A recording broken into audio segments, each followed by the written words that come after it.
Hello, everyone. This is Dan Gramza, and welcome to another look at the CME E-mini S&P 500 futures market.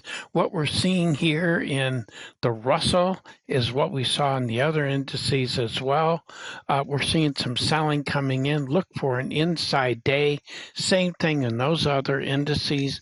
I'm not looking for a big day down in these markets. Dollar difference buy to sell level, just to give you that number as a reference, is $7,650 a contract. Now let's take a look at those currencies.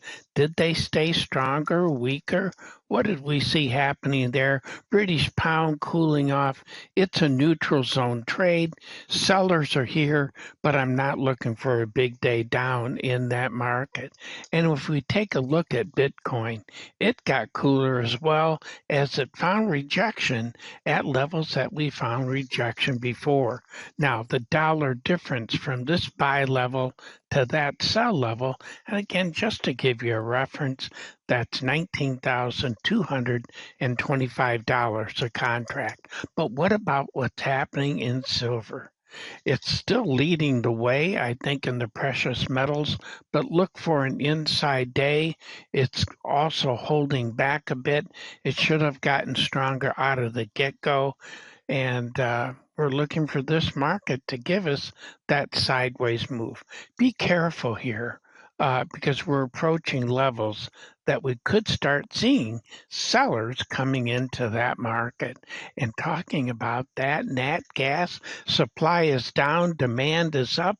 Can we get follow through? Possibly, but be careful here. It's what I call a false sense of security. So if you're on the long side, be careful with this market.